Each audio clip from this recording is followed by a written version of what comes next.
Okay, so I want to finish up something that I started last time, which was about the Sushri-Verheugen model. So I made this point that the Sushri-Verheugen model had different phases provided we had some symmetry. And so I want to analyze the symmetries of the Sushri-Verheugen model. So let me just remind you what that was.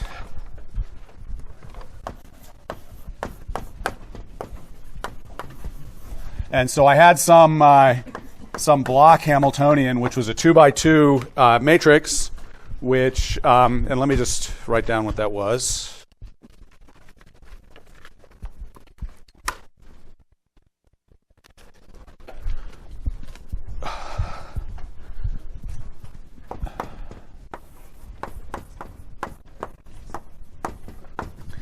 Where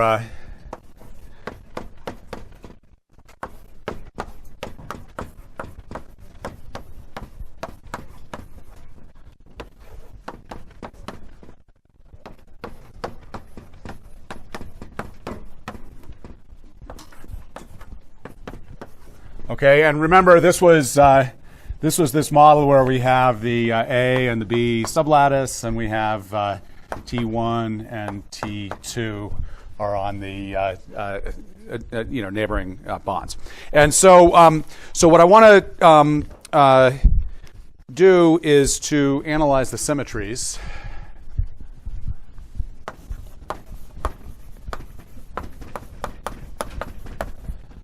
And the first one that you recognize, there's something special about this, which is that the z component, dz, is equal to 0.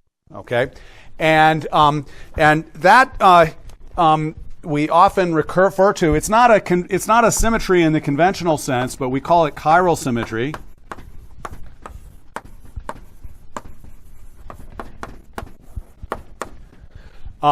Where the Hamiltonian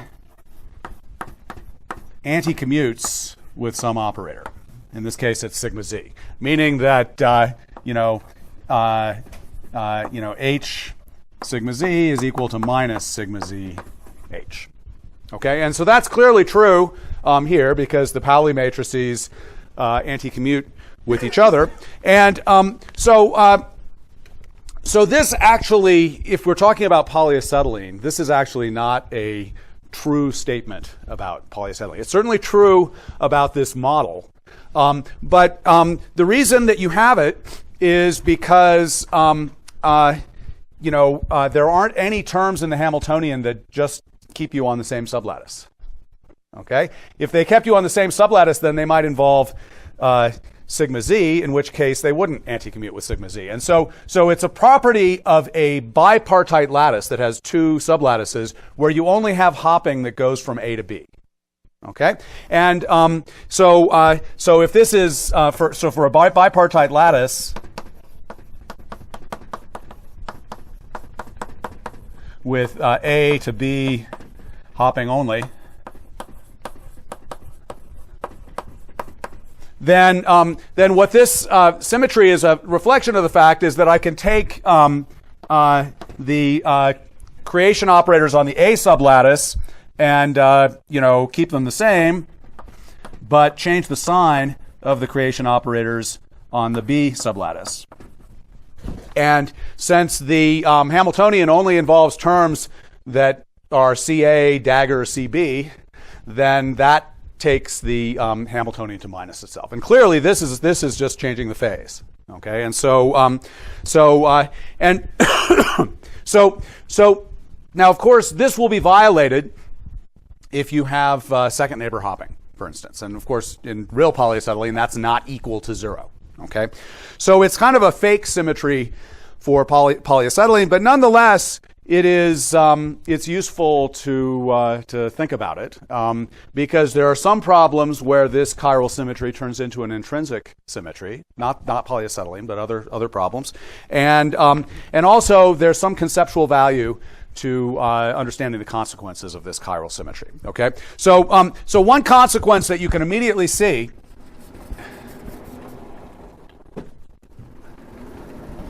is that so since dz, so what this does is this, if I impose this symmetry, then it requires that dz is equal to 0.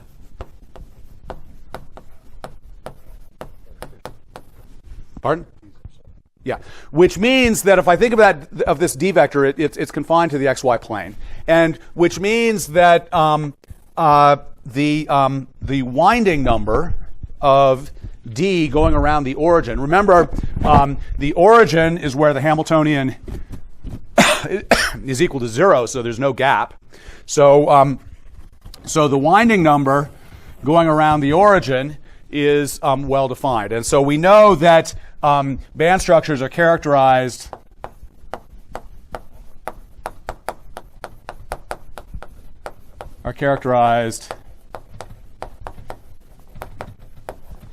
by an integer topological invariant, which in this case is just the winding number.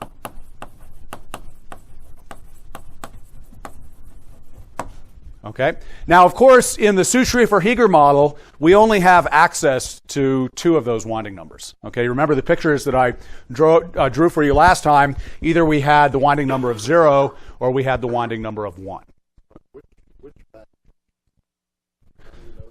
Band structures that have this chiral symmetry in 1 dimension. 1 dimension. Yeah. In d equals 1. Thank you. Yeah. Absolutely. Good. Any other questions? Okay. You say something non-generic about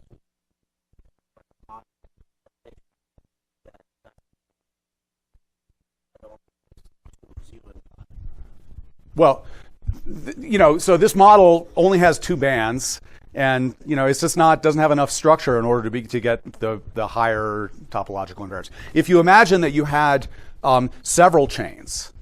Imagine a one-dimensional system that has several chains, okay, but still has this bipartite chiral symmetry. Then it could have a winding number, larger than 1. Yeah.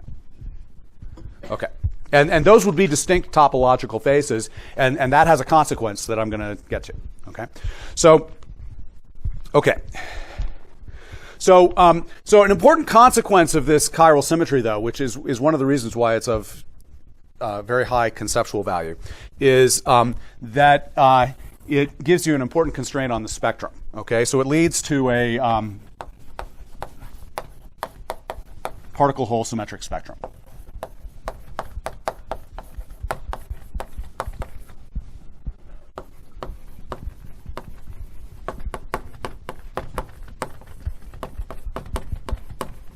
Okay, and the reason that you know that is because let's suppose you have a eigenstate that has some energy E.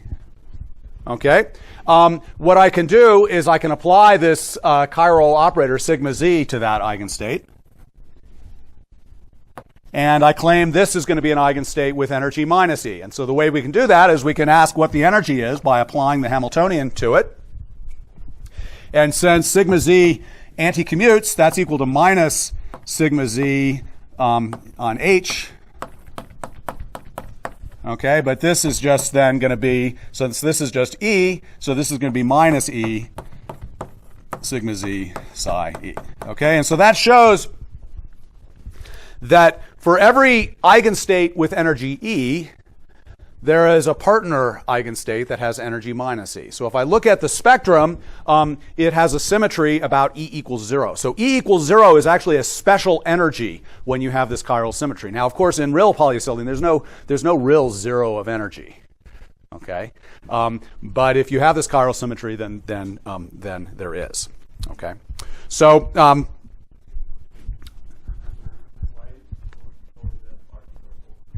Pardon me?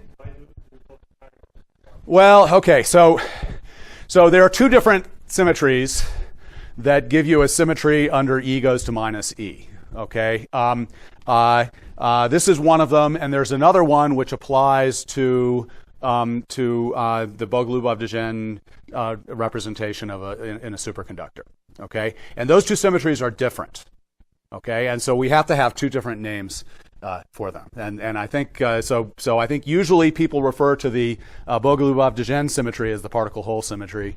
And so the word chiral symmetry, I think ultimately this derives from the symmetries of the Dirac equation, okay? And the fact that the operator gamma 5 anti-commutes with all of the gamma matrices. Okay. Okay. Okay, but you know, for my purposes here, it's just a name, okay, and so I'm not really, you know, using this word chiral in any deep sense. Okay. It's not chiral instead of, like, there's not, you don't look at the, if you just look at the chain, there's nothing symmetric. There's no, like, It just doesn't have anything to do with reflection symmetry. That's a different story. Yeah. Okay. Okay. So now, of course, real polyacetylene doesn't have this symmetry. So you might ask, well, then are the A and the B phases actually different? You know, I mean, so they're not distinguished by this winding number, because if you don't have the chiral symmetry, this winding number doesn't really exist. Okay, so but polyacetylene does have some symmetry, and in fact, it has reflection symmetry. Okay, and so that has consequences too.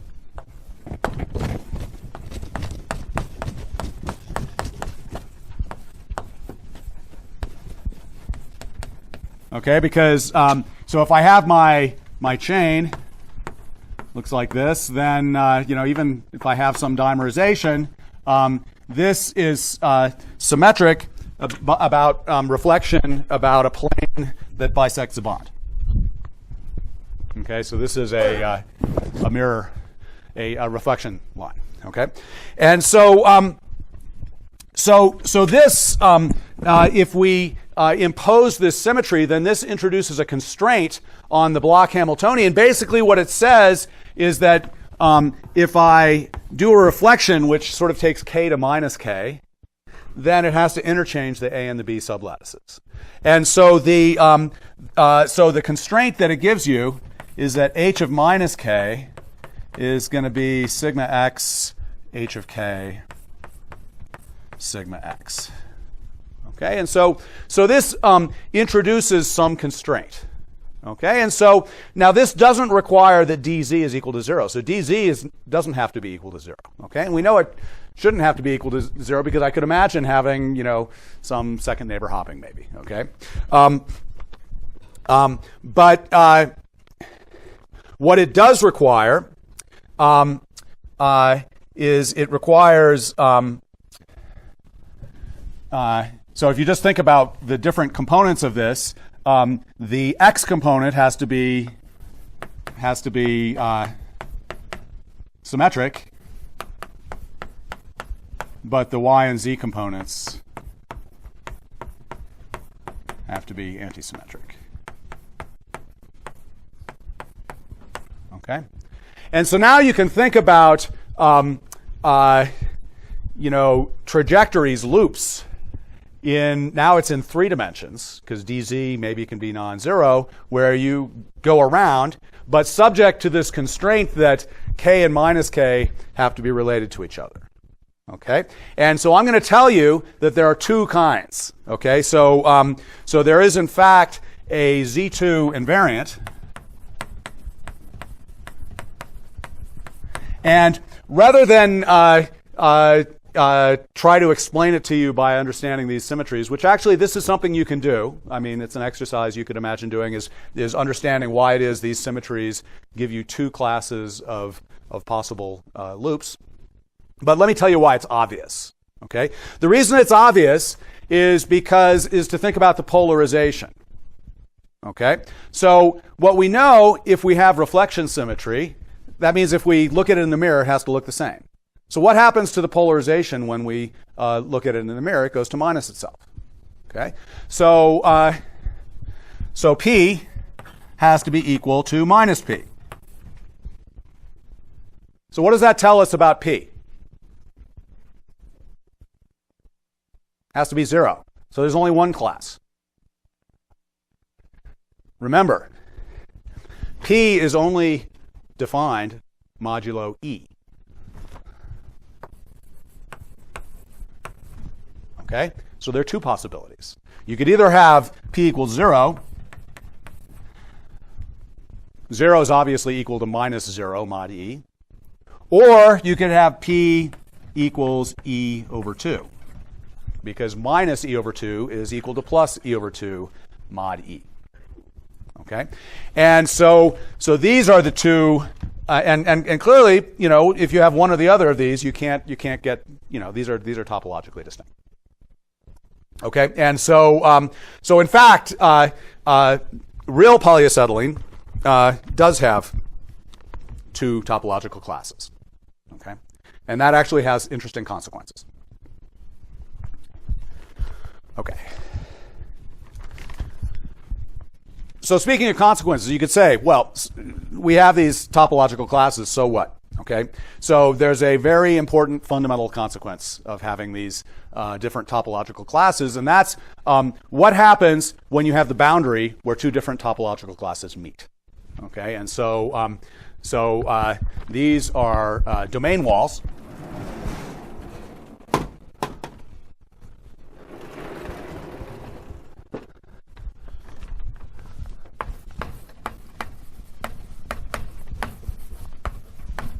Okay, and so let's imagine that we have, yeah. Are you at this stage no longer requiring DC equals 0? What's that? Are you at this stage no longer requiring? I'm going to go back to considering chiral symmetry. Yeah. I know what you're thinking. Yeah. Also, you have an equation there saying how DC transforms, so that sort of implies that you want to consider. This is about reflection symmetry. Now I'm going to talk about domain walls, and I'm going to go back to thinking about imposing chiral symmetry, because that gives you a very nice way of thinking about the domain walls. Okay, it's a very powerful conceptual thing. Okay. But when you said here reflection symmetry, you mean in the absence of chiral symmetry? Yes. Right. Yes. Yes, and that's why it's kind of the word chiral is misleading in that regard. So real polyacetylene does not have chiral symmetry, but it does have reflection symmetry. Yeah. Yes. Are you essentially saying that if material had higher symmetry, then the classification would happen? Yes. Yes. Absolutely. So the polarization would not have the same. Yes. That's right. That's right. Yes. You don't have to want, for example, do you still have? That's a different problem. So, yeah. Let's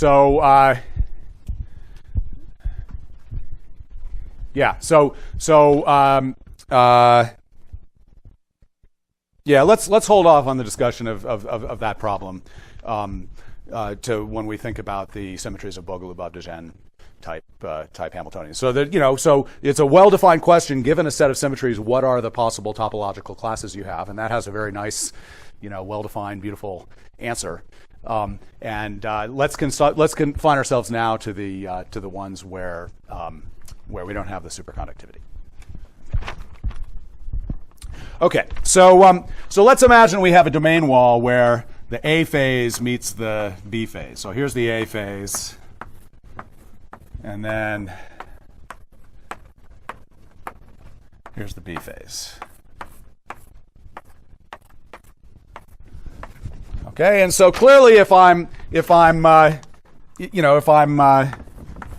far away from the domain wall, I have an energy gap. Everything is nice. Okay, but something interesting happens on the domain wall. Okay, and the simplest way to think about this is to consider a stupidly extreme limit. Okay, where so the simple limit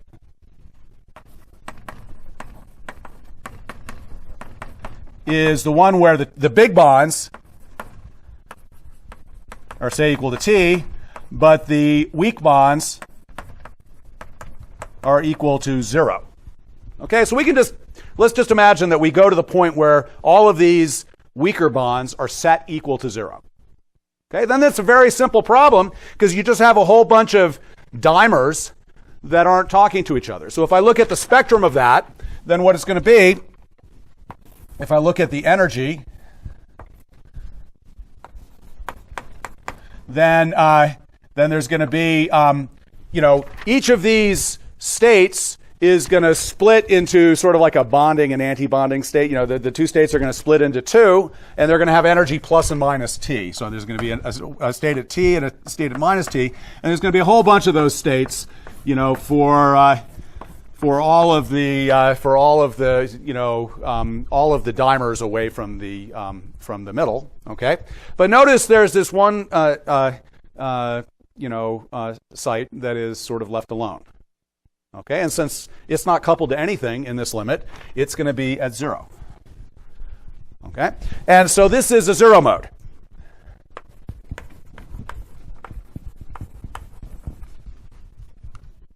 Okay, so you might say that, well, this is kind of a stupid limit to consider. Obviously, if I set this T equal to 0, obviously it's going to be a 0 energy state. Why is that topological? Okay.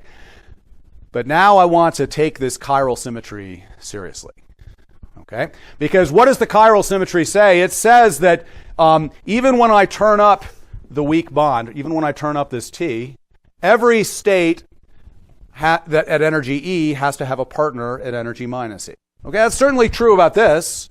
Every state here has a partner here. But this one's kind of special because it is its own partner. Okay? And so you can ask, well, what happens when I turn up T min?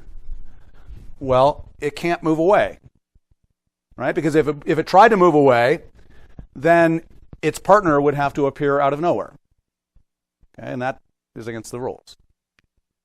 Okay, so this 0 mode is topologically protected.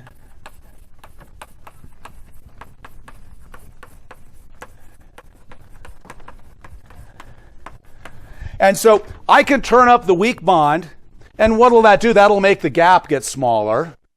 And I can keep turning it up. As long as the gap is non-zero, this 0 mode can't go away. So it's going to be protected, as long as, as long as T min is less than T max. Right? When they become equal, of course, then the gap goes to 0. Okay, and then this 0 mode, sort of merges with the bulk states. Okay. Can I just ask about the boundary conditions? You're assuming that you have a finite chain which just terminates as shown. Is that the assumption? Odd number of sites? It doesn't really matter. It matters to you. It doesn't matter to me. If the chain is not very long, then there can be No, it's long. No. I'm assuming that the chain. So the important thing here is that the T1, T min and T max define an energy gap, which defines a correlation length, a length scale over which the states that are inside the gap decay exponentially. Now, of course, so this model where I set T min equal to 0, it's sort of like the code, it's the correlation length is 0. Okay, so this state is infinitely localized on this site. Once I turn on the weak bonds, then there's going to be an exponential decay into the bulk, and of course that exponential decay length will get long when T min approaches T max, when the gap goes to 0. Okay, and so the assumption of my boundary condition is that the length is much longer than that correlation length, so that I can ignore terms that are exponentially small in the correlation length divided by the length. That's my boundary condition. Yeah. What do you add to that picture that you had, this T min equal 0 picture? You add tiny breaking chiral symmetry. Yeah, then it would move away from 0. But where will? Oh, I see. Now it can violate. Yeah, but then I don't have the chiral symmetry anymore. There's no law against it moving away anymore. So you could ask yourself what's left, and that's an interesting question. But let's not go there right now. Okay.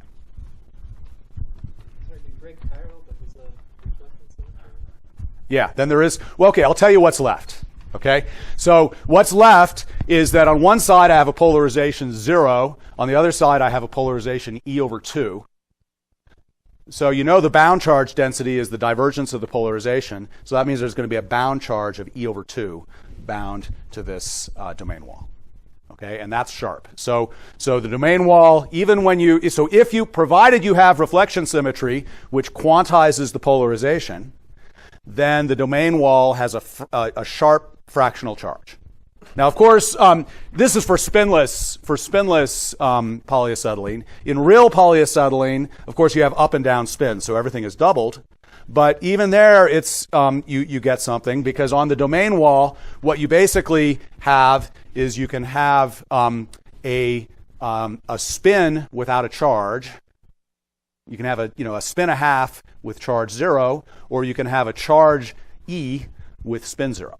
Okay, and so you sort of change the relationship between charge and spin on this domain wall. So that's a feature of real polyacetylene, on the domain walls in real polyacetylene. Okay, good. Okay, so we know that these zero modes have to persist no matter how small I make the energy gap. Okay, but it's actually very instructive to sort of consider the opposite limit from this one, to consider the limit where the gap is very small. Okay, and this then relates to a classic problem in field theory, and you see, because when the gap is small, then it makes sense to form a sort of low energy continuum description of the problem. Okay, and so let's think of the low energy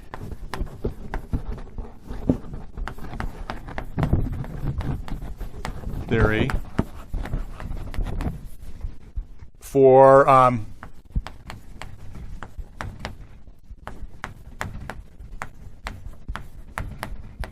when the difference between the two T's is much smaller than the T's by themselves. Okay, so in that limit, then what you're going to have is you're going to have a spectrum that looks like this. Let's see, where's? So you'll have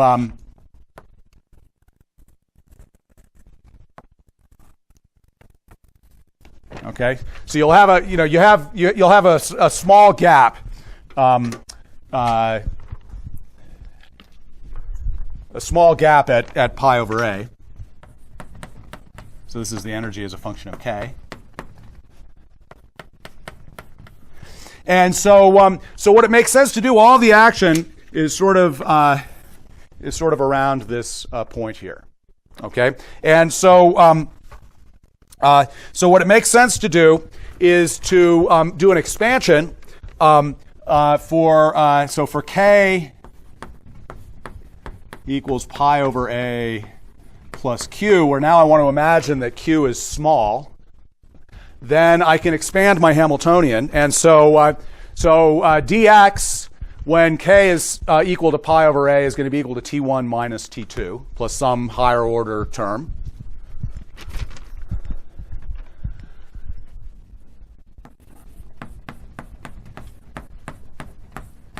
And then dy, well, it's going to be equal to 0 at pi over 2, but then I can expand and at pi over a, and so I think it's going to be plus t2a times q.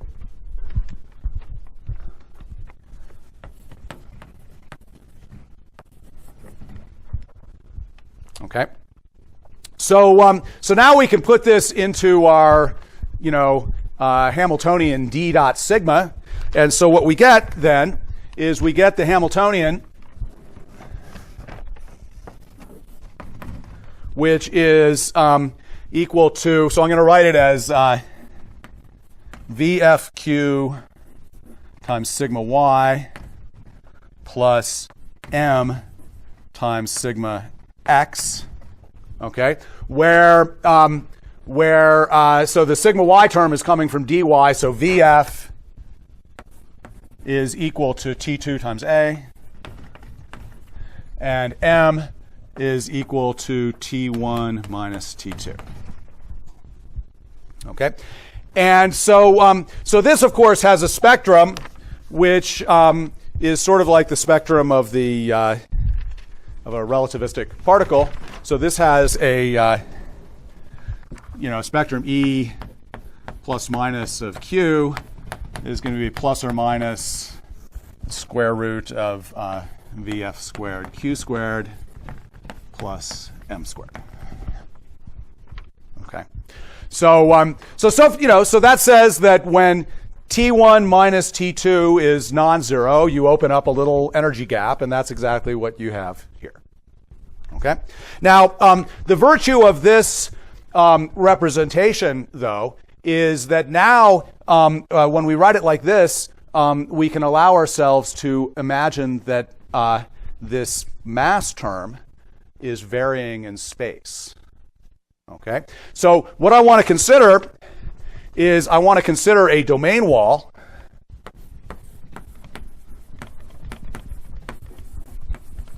Okay, so this and this domain wall problem is a classic problem in field theory that was first studied by Jakiv and Rebbe in the 1970s, and so what we want to consider is, as a function of x, I want to imagine that I'm going from, say, from one phase to the other, and I think I want to draw it. I'm going to draw it like this, and so I guess that means that I'm going from maybe I'm going from the B phase to the A phase. So, okay, so on this side for x positive, I have a positive mass, which is like saying that T1 minus T2 is positive, which is like saying that I'm in the I guess I'm in the A phase. And then on the other side, I'm in the B phase, where a T1 minus T2 is negative. Okay. And all I'm going to do, I'm not going to make any assumptions about exactly what the form of this, the profile of this mass as a function of x is. All I'm going to assume is that asymptotically, it goes to some positive constant on this side and some negative constant on this side.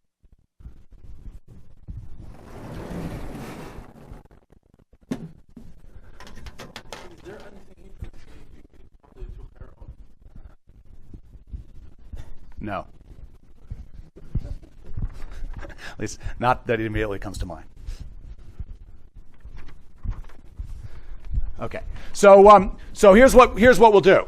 So we're going to take this, and what we need to do is we need to write this down in real space. And so that's easy to do because all we need to do, so to allow for spatial variation,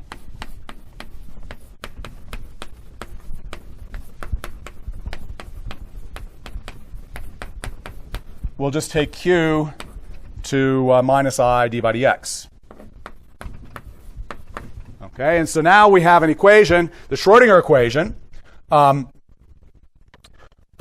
which is going to be, well, we have a Hamiltonian now, which is going to be minus I Vf sigma y d by dx plus now m of x sigma x. So you're using some kind of envelope function?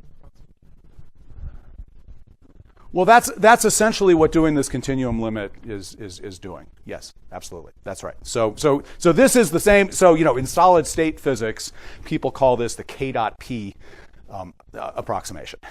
Okay, which is precisely where what you do is you say, well, my exact eigenstates, I know my exact eigenstates at Q equals pi over A. I have two degenerate states.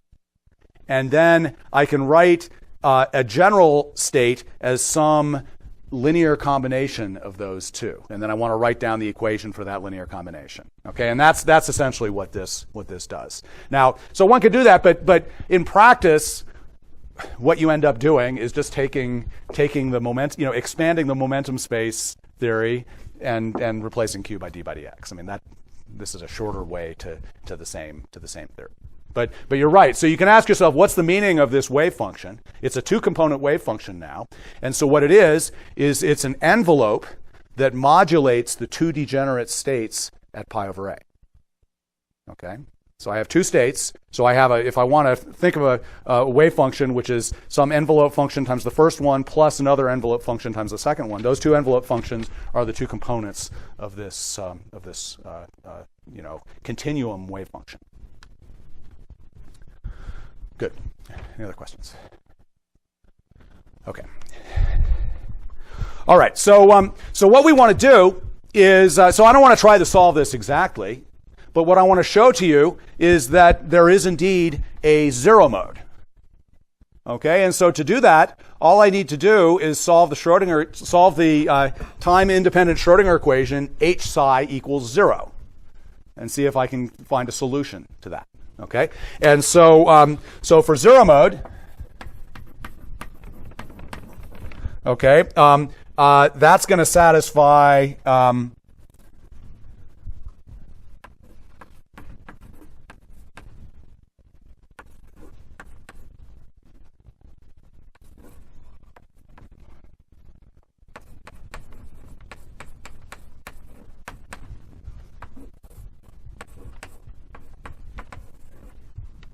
Going to satisfy that. Okay, where now psi is this two-component wave function. Okay, so to solve this is a first-order equation. It's pretty easy to solve. So what you do is, so the simplest thing to do is just to multiply the left-hand side here. Since it's equal to 0, I can multiply by anything I want. So I can multiply it by I sigma y divided by VF. And that gets rid of everything except for the d by dx. Okay, and so then what I end up with is d psi dx, and then let's see, sigma y times sigma x is minus I sigma z times I is plus 1 sigma z. So it's going to be plus m of x over VF times psi, sigma z, psi is equal to 0. Okay, and so now this is an easy equation. First of all, I can just choose sigma z to either be plus or minus 1. I can choose either the 1 0 or the 0 1 state for psi. And then it's just a matter of integrating this first order equation. And so what you get, so for sigma z equals plus 1 or minus 1, then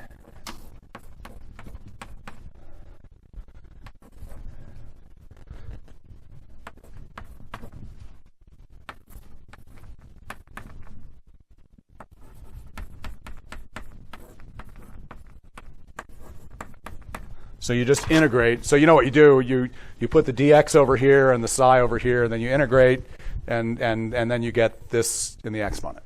Okay, and so and then that's times let me call it phi plus minus, where this is just the plus or minus eigenstate of sigma z.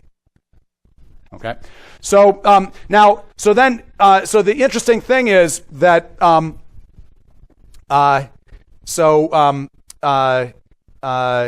provided m of x has the correct sign, then this will decay exponentially and it'll be a normalized state. If m of x has the wrong sign, then it blows up exponentially, and so you don't have a state. Okay, but for this domain wall, then and this is true both for positive x and for negative x. Okay, for this domain wall, you have a normalizable state on both sides, provided, and hopefully I got this right, provided the sigma z is positive. So let me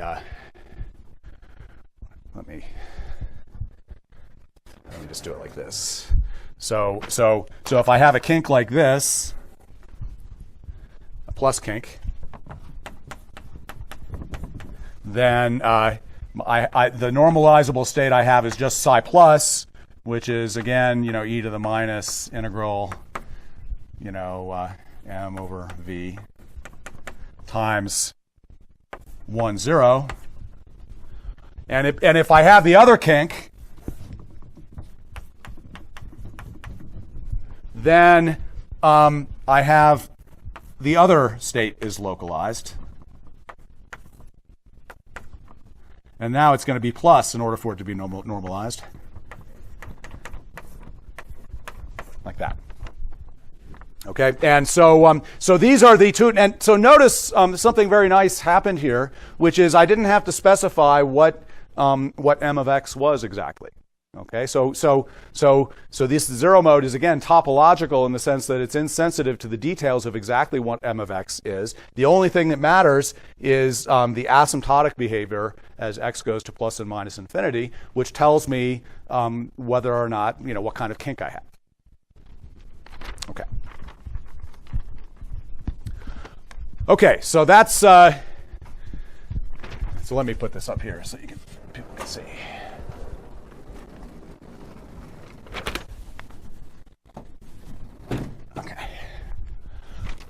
Okay, so this is the zero mode and the Jagiv-Rebbe problem. Okay, so if you haven't been through the Jagiv-Rebbe problem, that's a good homework problem. Okay, all right. Now, so I made this big deal that in order to have something topological in one dimension, you needed to have some symmetry, either the chiral symmetry, or reflection symmetry, something like that. So if you don't have any symmetry, then every one-dimensional insulator is the same as every other one-dimensional insulator. There's only the trivial topological class. But there is one thing left in one dimension I can tell you that is topological, and this is actually interesting and important. Okay, and so the final one-dimensional topic that I want to give you is the Thales charge pump.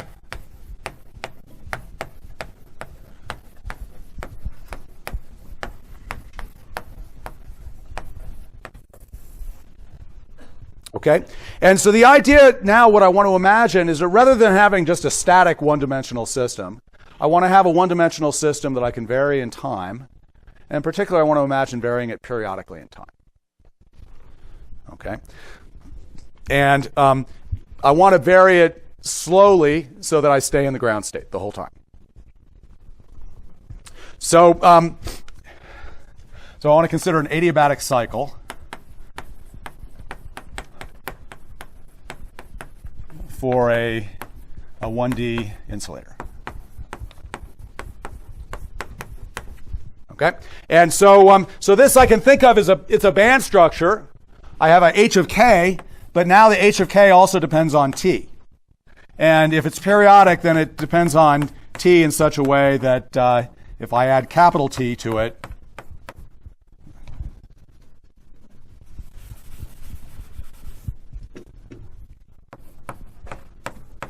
I get back to the same Hamiltonian. Okay? And so just to have something concrete in mind here, what I want you to imagine is just the simplest thing you could think of, which is just a, the nearly free electron gas. So,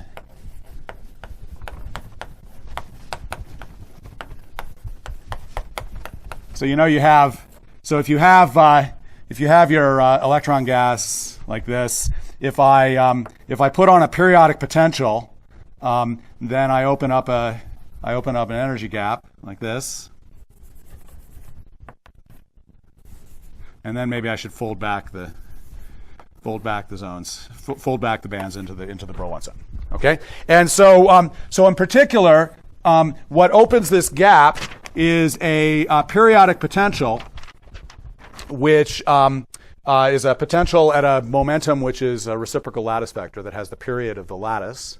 And in general, this periodic potential can have a phase.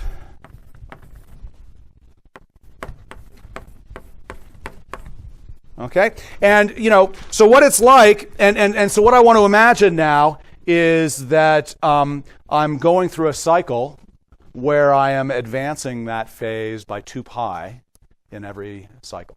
Okay, because if I advance the phase by 2 pi, then the Hamiltonian comes back to itself.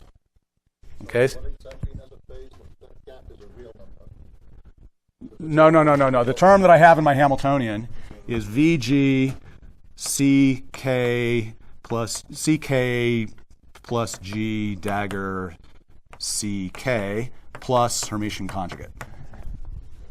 Okay, and so this thing can have a phase. The gap is the absolute. The gap, yeah. Put it around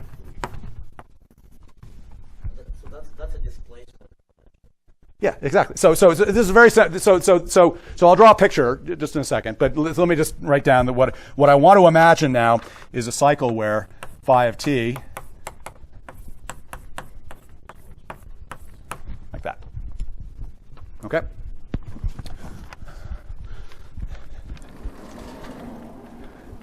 And so this is almost stupidly simple. You know what's going to happen. You see, because what does a periodic potential do? Well, it sort of just kind of locks the electrons in place.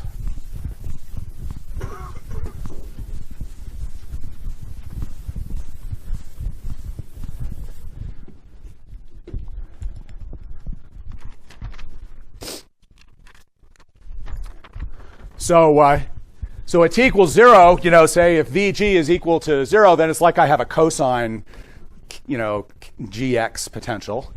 And so at t equals 0, I have some potential that looks like this. And, and that potential has, since it's at a reciprocal, since I'm filling my band, I have exactly enough electrons to put 1 electron in each minimum of this potential. Okay, and so the electrons are just locked in place by the periodic potential. This is the simple story of the nearly free electron gas. Okay, but now what I can imagine doing is I can imagine turning this crank, which effectively just slides this potential over. And so by the time I've gotten to time capital T, then the potential looks the same. Let's see if I can draw this. Okay, but each electron has moved over. The electrons are just following the minimum, and the minima is just sliding as I advance the phase of the potential. Okay, so you can see what's happened here. When I've gone through one cycle of this, through one cycle, then I need to draw one more electron over here. Then I've effectively pumped one electron from this end to this end. Another way of saying it is that I have changed the polarization. So here I could say, let's imagine I define the polarization here to be 0. Then at the end, the polarization is going to be E. Okay, so there's something sharp and quantized about this. So in fact, we know that the polarization, since we're coming back to the same point that we started at, the Hamiltonian here is exactly the same as the Hamiltonian here. It has to have the same polarization, right? I mean, the same bulk polarization has to be the same. But remember, the polarization is only defined modulo E. And so that means that the change in the polarization can be any integer multiple of E. Okay, so for any periodic cycle,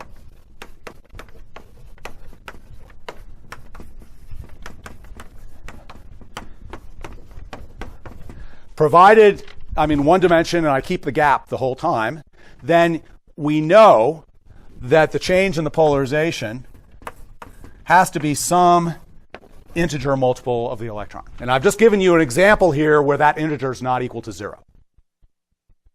Okay? The simplest example I could think of. So this n here is some sharply defined integer. Okay? And so I want to be able to think of that n as some kind of topological invariant. Okay? And so this is, Thales was really, I think, one of the first to understand this. Oh, I guess, okay.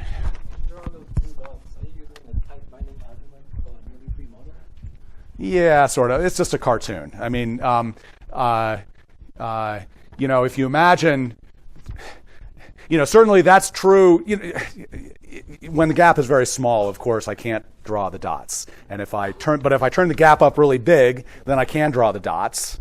And but really morally they're the same. So yeah, this is just a cartoon.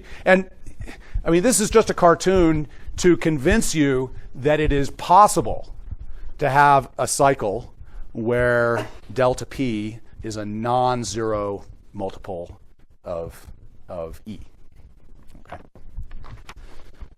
Okay.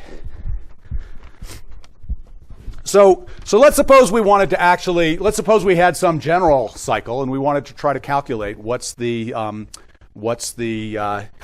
charge that gets pumped. Okay. Well, we already developed the machinery for how to do that, because last time I showed you that the polarization is a Berry phase.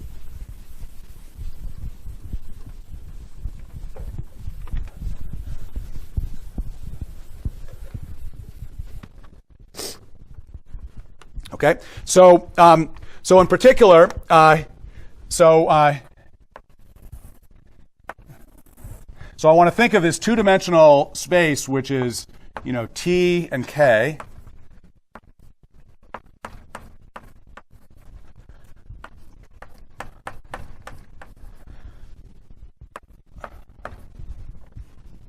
Okay, and so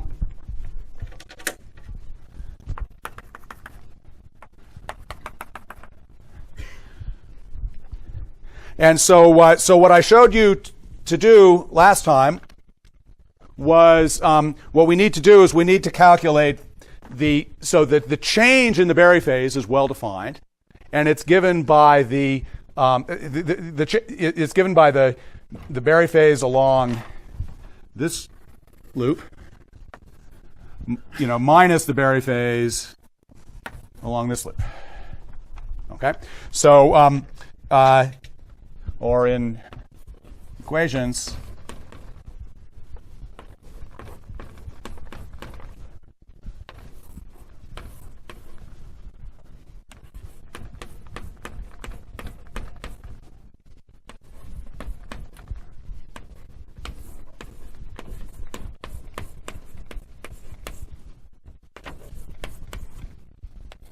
okay, so this is the difference between, I'm sorry, I should have this at capital T.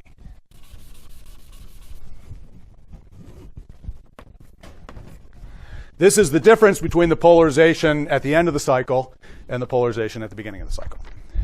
Okay, so so as I showed you last time, the changes in the polarization are perfectly well defined, and so one can write it in a manifestly gauge invariant form by using Stokes' theorem to turn this into the interior of this region here. And so if I call this region S, then this can be written as E over 2 pi times the integral over S of the Berry curvature, which is essentially the curl of A, times d k d lambda.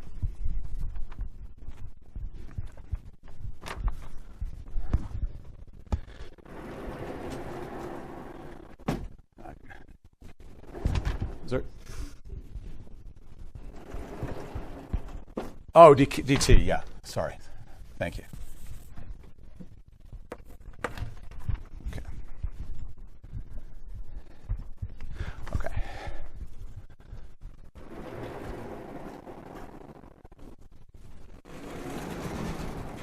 Now, something interesting has happened here. because we know that our answer is going to be a sharply quantized integer. Okay? Because we know that delta p has got to be a... And so let's remember why that is mathematically here.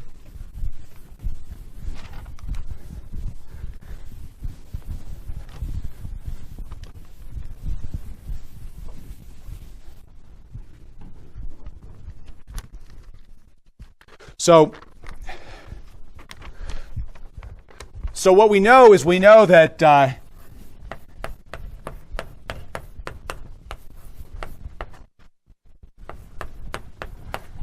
Hamiltonian is the same. And so what that effectively does is it changes this this plane.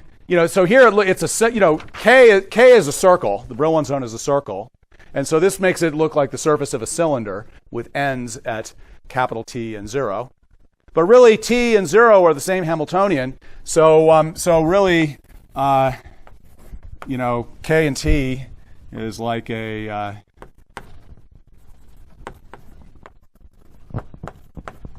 donut. And now what we're instructed to do is to integrate this Berry curvature around this entire closed surface.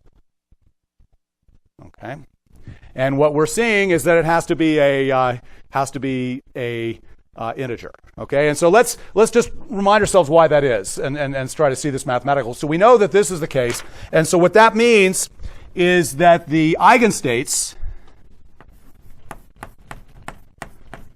it has the same eigenstates, but the eigenstates are only defined modulo up to a phase.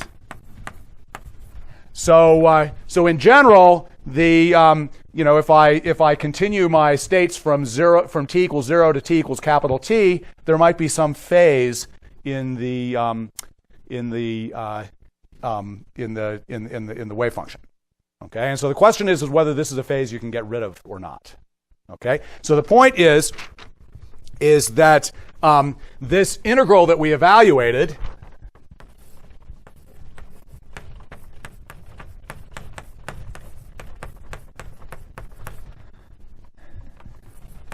that's precisely the winding number of this phase.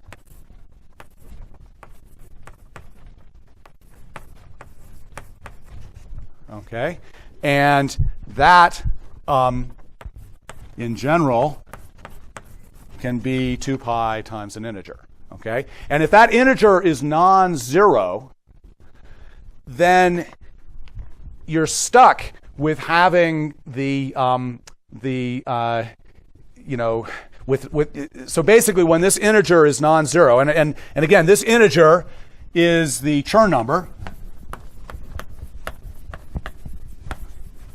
Okay, and that integer is I can think of it as 1 over 2 pi times the integral. Now it's over a torus of the Berry curvature. Okay, and which is an integer. And the important point here is that when this is non-zero, this Chern number is an obstruction to defining my eigenvectors smoothly everywhere throughout this entire closed manifold. Okay, so in general, Again, it's really sufficient to say that T doesn't have to be highly differentiable. Well, you have to be able to differentiate one. I can't have any things where the phase winds around sharply. Yeah. Okay. Or one's differential. Okay. Yeah. Well, okay. All right. So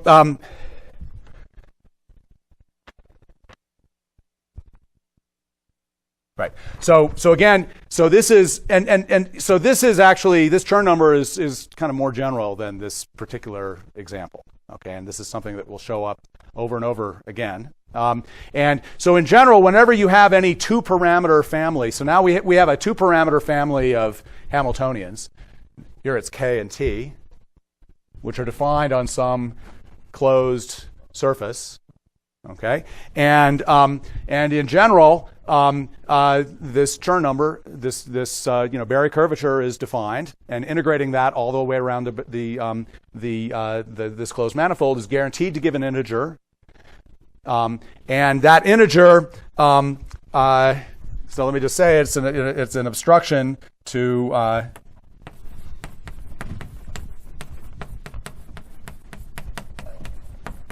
finding.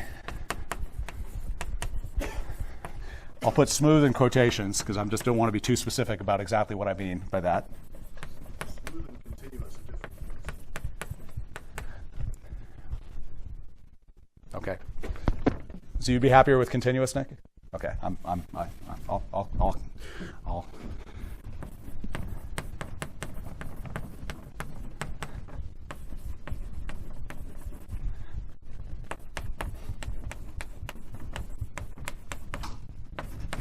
Okay, so what happens? So on any open patch on this surface, I can always define a gauge continuously. I can just sort of, pick a gauge here and then work out and choose it smoothly everywhere out, working outwards. Okay, but the problem is when you have multiple patches and then you try to stitch them together, the Chern number tells you that they have to be related by a non-trivial gauge transformation, okay, and that's inevitable. Okay, so that's what the Chern number is. Yes. Can you make any statement about relation between UK of T and UK of prime? You're not just looking at the very top of your cylinder and the very bottom. Yeah. But just Yeah. No, that's completely. Yeah, they're sort of independent of each other.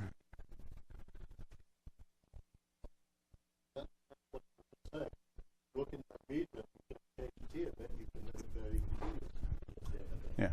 Yeah. No, really, the problem came. You see what I did here. I can imagine that so this is like cutting open my cylinder, cutting it open along here so that I, cut that open. And I start down here, and I have some gauge that I have, and then I can continuously build up that gauge all the way around. Okay, and that's getting up. I can have it be smooth everywhere up until I get to here. But then when I've gotten to here, then the problem arises when I try to sew the two things, which they're describing the same thing, but they're not necessarily in the same gauge. And so when I relate those two, the gauge transformation that relates up here to here, which is the same as here to here, then is this large gauge transformation. Yeah, exactly. Yeah, okay. Yes?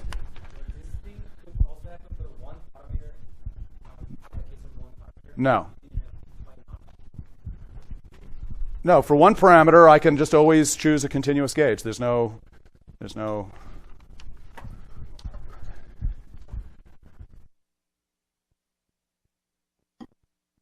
Yeah. I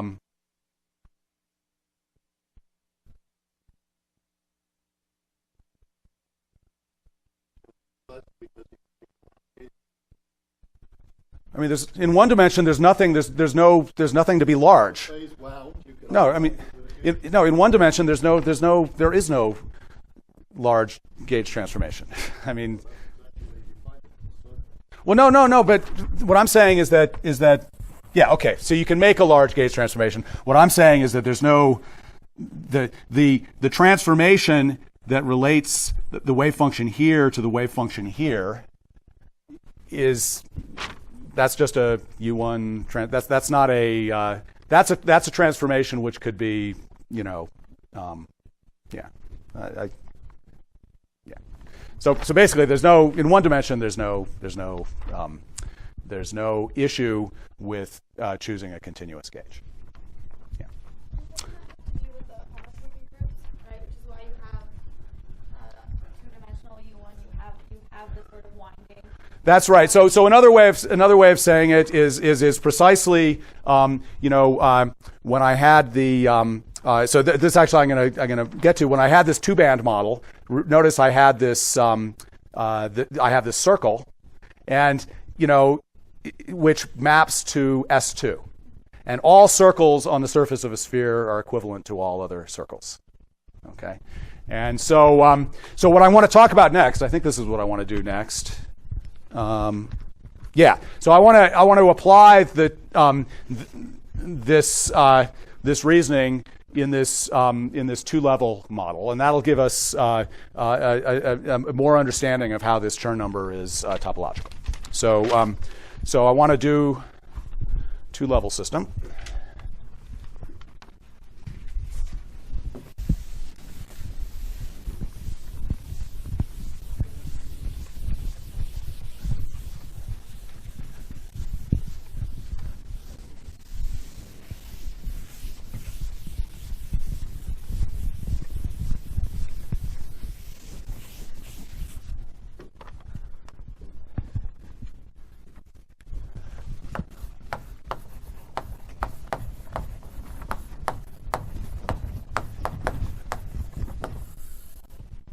So for a two-level system, I have a Hamiltonian, which is a 2x2 matrix. I can write it in terms of the Pauli matrices. So again, I'm going to do the same thing.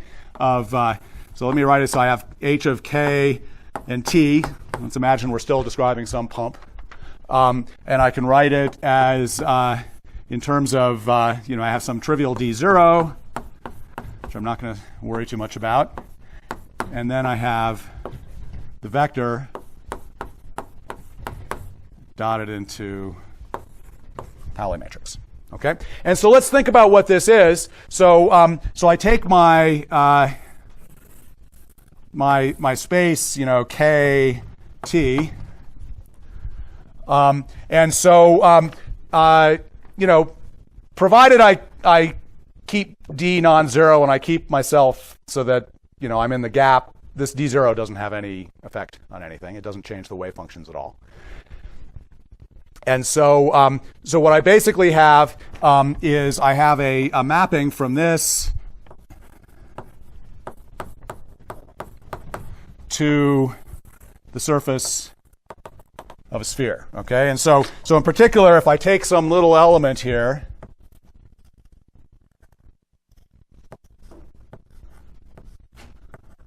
then that's going to map to some little element on the sphere.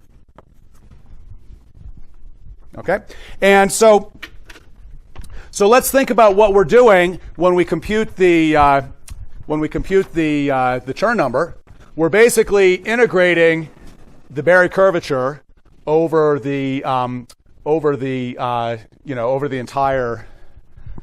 entire region. So I can think that I can break that up into little pieces where over this little area element, I'm calculating the Berry phase around that area element.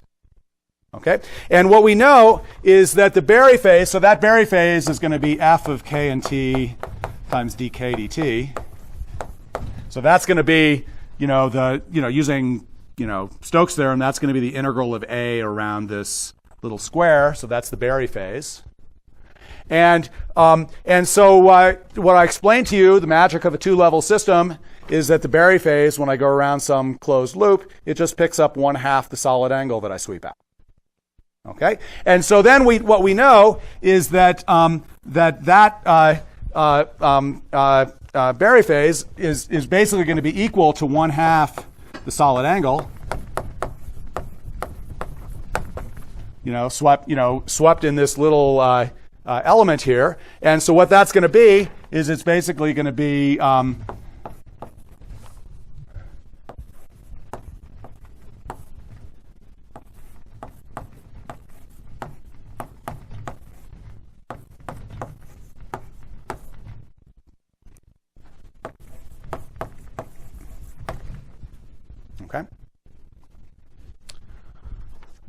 Okay, so what we need to do then is just integrate that over the entire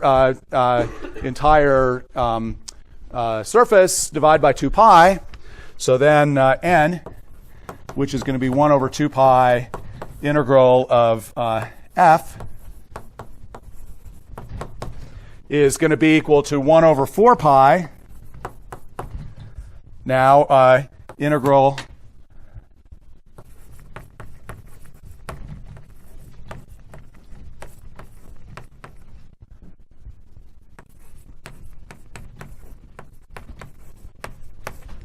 okay, and so what this is so this is just the this is just the total solid angle.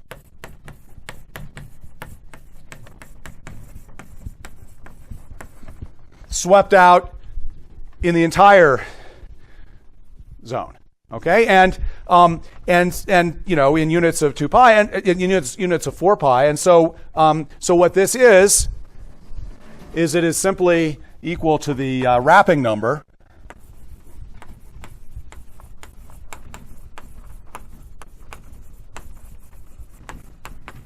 for d of k and t, which maps the torus to the sphere. So it's the number of times the torus wraps around the sphere in this mapping. Okay, so it's a very simple kind of thing. Okay, so that's what the Chern number is. And again, you know, in one dimension, if you play this out, then what you have is you have a mapping of T1, or the surface, a circle to a sphere, and those are all topologically equivalent, whereas different integer wrapping numbers are topologically distinct. Okay.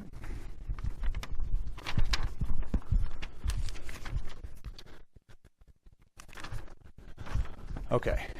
Questions? Okay. So I want to shift gears a little bit and talk about something which seems different, but it's actually going to end up being the same.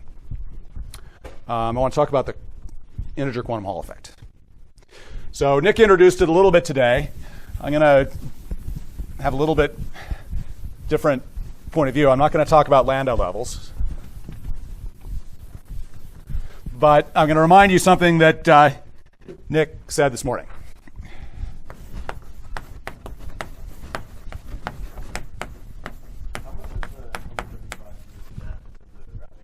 I'm sorry, pardon me? How much of the homotopy class of this map does the wrapping number remember? All of it.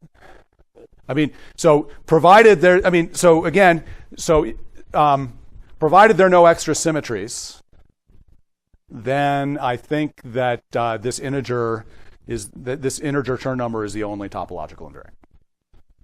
And it is equal to this wrapping number in this. Now, of course, this wrapping number is specific to this two-band model. I mean, this is not a completely general model, right? You could have an n-band model. It still has a Chern number, but the Chern number can't be interpreted as a mapping from T2 to S2.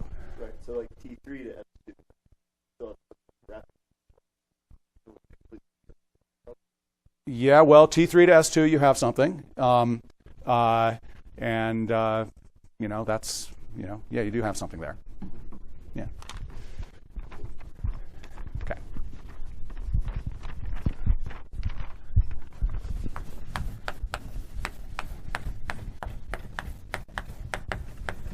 Okay, so I want to remind you two things that Nick said this morning. One is that in this integer quantum Hall state, which von Klitzing discovered, it's something like a insulator in the sense that the diagonal conductivity is equal to 0 at 0 temperature. And I'm putting insulator in quotes because, currents can flow in the quantum Hall effect. But it's an insulator in the sense that there's an energy gap and it has 0 longitudinal conductivity. Okay, but sigma xy is not equal to 0. Okay, and so that means that if you have an electric field, then an electric current flows perpendicular. Okay, and so what I want to show you is I want to ask the following question: let's suppose you have a situation like this. What are the consistent values that sigma xy could have? Okay, and so Bob Laughlin came up with an ingenious argument for understanding that, and this is a very deep argument, which I'm going to give you. Maybe hopefully you will see it at other times in the coming weeks, because it pays to see this argument over and over again. Okay, so so let me.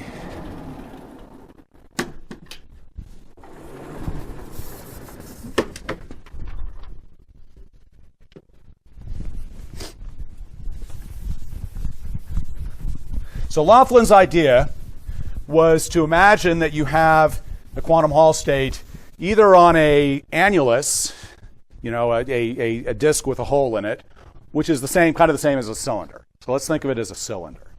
Okay.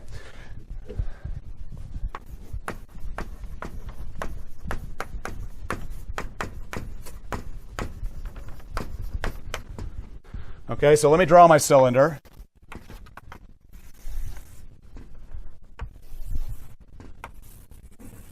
Okay, and so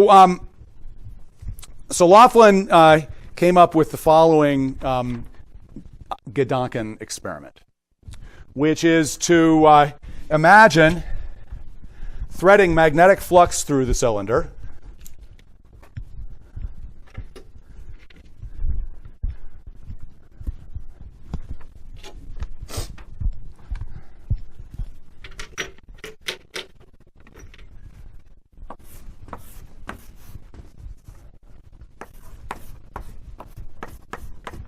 Okay, in such a way that at time t equals 0, the flux is 0, and at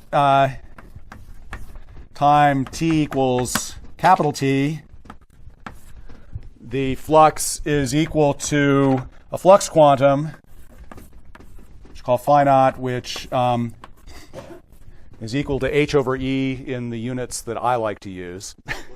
What is units? So it's a question of whether c is equal to 1 or not. But in any case, so phi naught is equal to h over e. Okay, and so there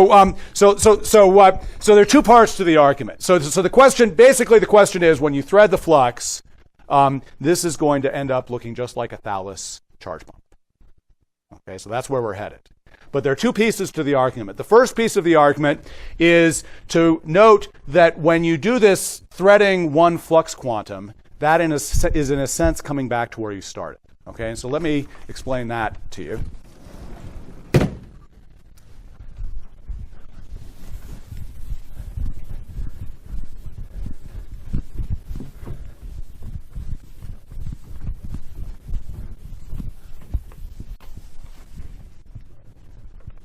So if I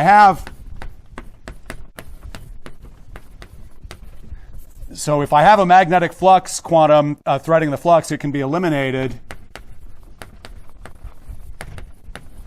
by a large gauge transformation.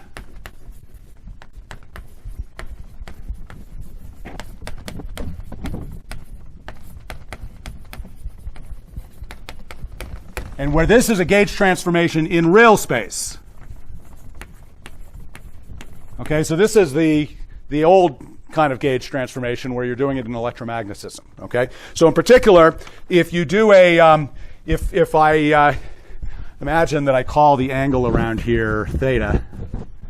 Okay, so if I do a gauge transformation where I let psi of r go to psi of r e to the I theta of r. Okay, then so this is an electromagnetic gauge transformation. I'm doing a spatially dependent change of the phase of the wave function. So this has to be accompanied by a corresponding change in the vector potential, and that corresponding change in the vector potential is this is the electromagnetic vector potential. And if I get my factors of h bar and e right, that's equal to that.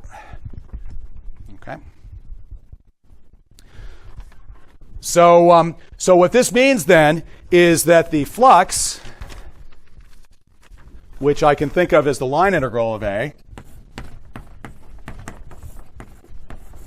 going around this cylinder,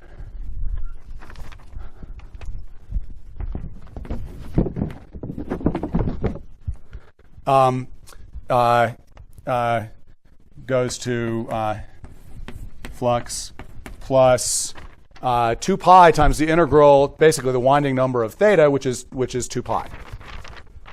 So to 2 pi h bar over E, and this is precisely h over E, the flux quantum. Okay, and so what this means is that when I've gotten through the cycle so that my flux through the cylinder is equal to h over E, this quantum of flux, then my Hamiltonian is related to my original Hamiltonian by a unitary gauge transformation.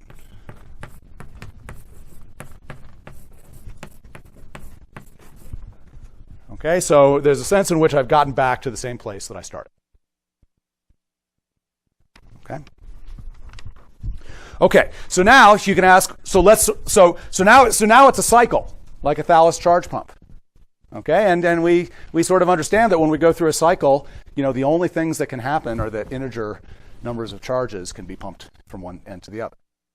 Okay, and so let's work that out. So what is the charge that goes from one end to the other? And let's see.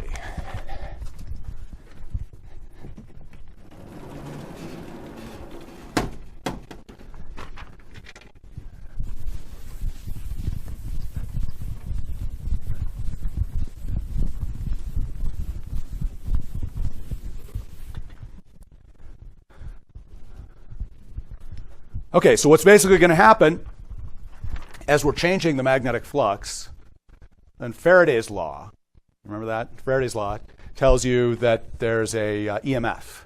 There's an electric field going around. Okay, so there's going to be an electric field EY, and that's going to be equal to d phi dt divided by the circumference, right? You know that d phi dt is equal to the EMF, which is the line integral of E around it. So it's going to be the circumference like that. Okay, and so if there's an electric field going this way, since we have a sigma xy, that means that there's going to be a current, which is going to be sigma xy times EY, which goes this way. Okay, and so now we can ask now what's the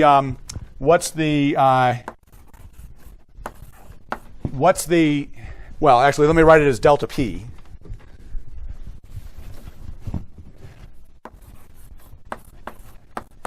So delta P, which is how much charge gets pumped at the end. What's the change in the polarization of this one-dimensional cylinder? So that's going to be equal to the integral of I of t, which is going to be the integral. And so let's see. And I. Oh, I'm sorry. This is really J. Okay. I is going to be 2 pi r times J. Okay. So notice the 2 pi r's cancel, and so it's going to be equal to the integral of. So it's going to be just d phi dt. It's going to be sigma xy.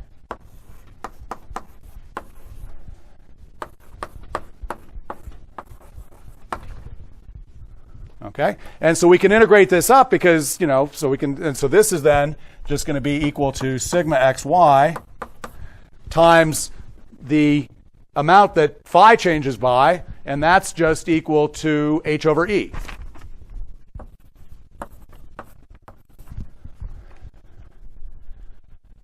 Okay?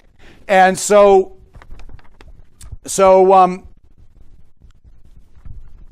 what we've learned is that the only thing that can happen at the end of this cycle, since we came back to where we started, the only thing that can happen is that an integer number of electrons gets transferred. Okay? And so that then has to be equal to n times E, which immediately tells you that sigma xy, the only consistent values that it can have, given our assumptions, is that it's equal to some integer times E squared over H. Okay? And this is an amazing argument. It's very deep and general. Yes?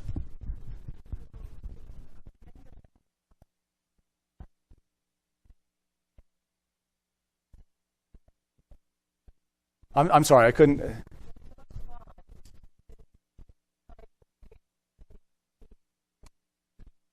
I can remove its effect on the cylinder. Yes.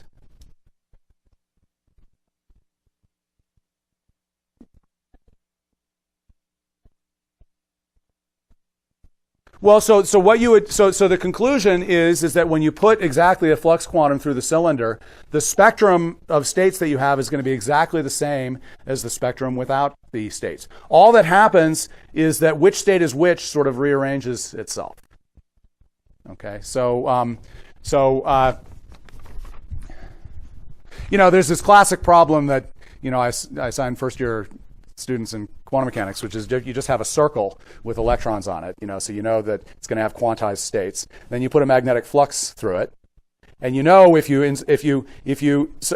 thread a magnetic flux, then what it does is it takes all of the quantized states with different e to the I m phi's, and it rearranges them, but the spectrum remains exactly the same.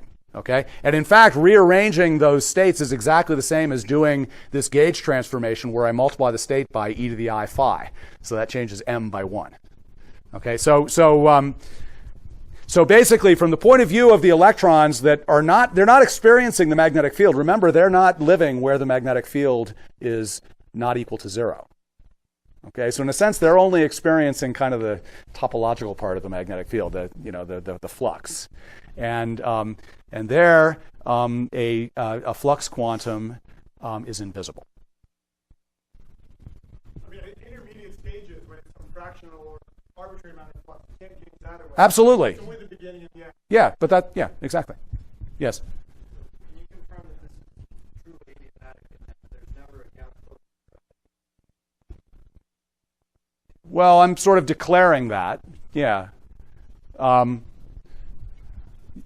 Certainly, if this is a very large cylinder, then threading the flux is going to be a very small perturbation.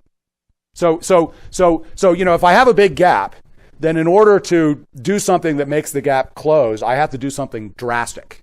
I can't make the gap close with an arbitrarily small perturbation. Okay? But by making this cylinder arbitrarily large, I can make the vector potential be arbitrarily small. Okay, because remember, so when I make the cylinder very large, threading the magnetic flux is a very weak perturbation. Okay, so it's not going to lead to a significant change in the spectrum of eigenvalues of the system in the bulk, right? Good. Yeah, because there's a gap in the bulk. Yeah. So I just want to make sure I understand this. So you said, so the non-trivial part is just saying that the therapy is equal to the T, right? And we have talk about that.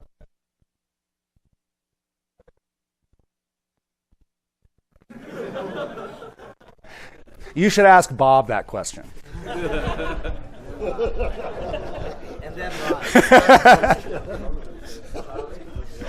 Yeah. So, did you also make a point that this is kind of a real space realization of the picture of the solid top that you were talking about? What do you mean? Well, so there you had K space, which was this azimuthal direction of the cylinder is like the K direction. It's like the K for the Thales column. Yes. Here you explicitly make it periodic. Right? Yeah, absolutely. In fact, that was the next thing I'm going to. So I don't have time. I need to finish now. But starting next time, what I'm going to do is I'm going to revisit the churn. So we have this churn number formulation for n, which is written in terms of the t, right, and kx, Right. and that's going to turn into kx and ky. But is there an analog of churn number here? Like In real it's like in space. x and time, along the circumference and Um. I may just make it superficial. No, there may be. It seems so.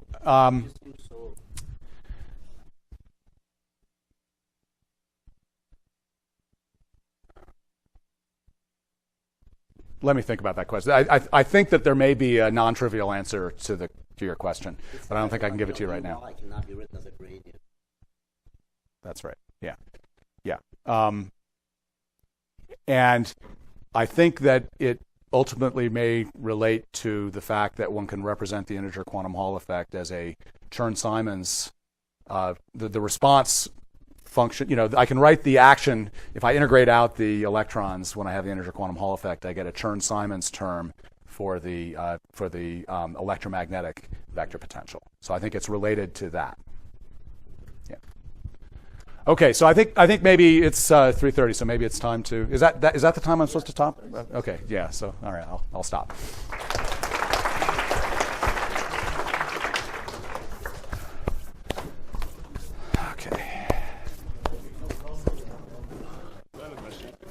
Yeah, sure. The similarity between when you have your He started. two-dimensional Brillouin zone, and then when one is just K, and then you have T. Yeah. Kind of suggests that the classification of topological properties of flow K systems would be some shadow of topological systems in equilibrium one dimension higher.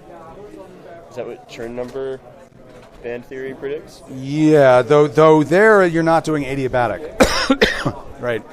I mean, it's not. Yeah. So I think that may be a little bit different. Okay, good point. Yeah. All right, thank you. Yeah. Okay, this last argument here that you transferred exactly integer number of electrons. Yeah.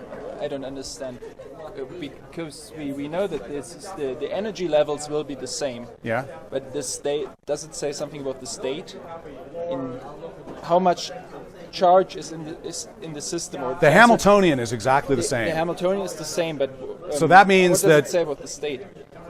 Well, so it's just so let's go back to a one-dimensional system. If I have a one-dimensional system, I go through some cycle where I come back to where I started. Then what could happen? You come back to where you started in the Hamiltonian. Yeah. Yes. Yeah. And if I come up back to where I started in the Hamiltonian up to a gauge transformation, that's just as good, right? Because then I could just do a gauge transformation to get back to where I started, and that's just a gauge transformation. Then you would argue you have not transferred any electrons at all, or Well, no, I would argue that the polarization has to stay the same, but the polarization is only defined modulo an integer. So the polarization could change by an integer. yes. Okay, and in fact, that's the integer that it changed by when I did this Thales pump with this trivial thing where I just moved all the electrons over by one. Yeah. Right. Then my Hamiltonian came back to where I started, but then there was an electron at the end. Yes. Okay, and so in general, it's possible that by going through this cycle, you could pump some charge, but it has to be an integer multiple of E, and if sigma xy is non-zero, then you will pump some charge. Yeah. Okay, but sigma xy has to be quantized. So this is the same NE that we were dealing with. Yeah, all the it's time. exactly the same. So that's okay. so it really is the Thales argument and the Laughlin argument and the Thales charge pump really sort of go together. Yeah. Okay. The other question is, what are the assumptions on temperature? Is that Is zero. zero temperature? Yeah. How would this argument fail? If Well, I, up to allow- e to the minus the energy gap divided by the temperature. Okay. Yeah. Hey. Question here. So here you see once I do the large gate transformation, the Hamiltonian or the spectrum does not change. Yeah. So is that to say, but we have this polarization, does this comes from the large gate transformation where the path integral measure should have a change, and this is the effect from the path integral measure? What path integral measure? Because imagine if we calculate some electromagnetic response, we have to both consider. Well, I think maybe what you're worrying about is you're worrying about the edge and the fact that there's an anomaly at the edge, so that there's some, you have to worry about the path integral measure. Similar to the 1D. So here, though, the thing is it's zero dimensional. The end of the cylinder is zero dimensional. Okay, so I don't think there's any issue with the. You see, the problem I think that you're worrying about is that at the edge you have some chiral fermion state, and then these things go down forever, and so you have to worry about how you regularize it, and then there's an anomaly associated with that, which shows up in the measure of the path integral.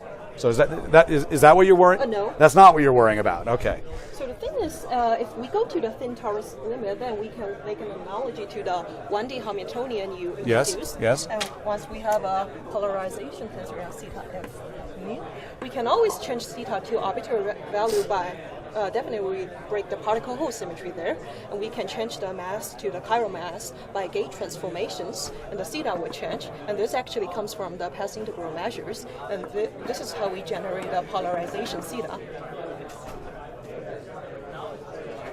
Okay, I didn't quite follow that. So this is something similar because usually once we do a large gate transformation, the path integral measure shall change, and once we calculate the electromagnetic response, we yeah, but I'm not sure. So this is I'm not sure. This is something like the 1D version of the chiral anomaly. No, but there's no. You see, the thing is that I understand that the chiral anomaly that's associated with this. And that's the difficulty of regularizing this chiral modes at the end. And so maybe I think maybe what you're getting at is that if I look at the there is a so if I look at the states at the end, there is a the states at one end are going up and the states at the other end are going down. Okay, and I suspect that that's probably what you're saying is reflecting. Exactly. So if we have a gap spectrum for the quantum core, but we have H here, and before we apply the pump, so we have H state here. Yeah. So in a sense, here. but I think the way I'm getting out of that is I'm actually not looking at the end. Okay, I'm trying to characterize just the bulk. Okay, and by characterizing the bulk, I can be certain that the polarization changed by n times e. Okay, now if I want to describe what's happening at the end, then I think you're right. I have to worry about that. There's going to be some spectral flow where if I look at the states as a function of flux, then there's going to be some states that sort of go like this as a function of flux. Okay, where this state then matches on to this state, right? And that I think is reflecting this anomaly that you're talking about. Okay, but I think I can get away with not worrying about that by focusing on what's happening in the bulk. Okay, but you're absolutely right that at the edge, I think one does need to confront this, and so that's going to be the story when we get to the edge states. Yeah.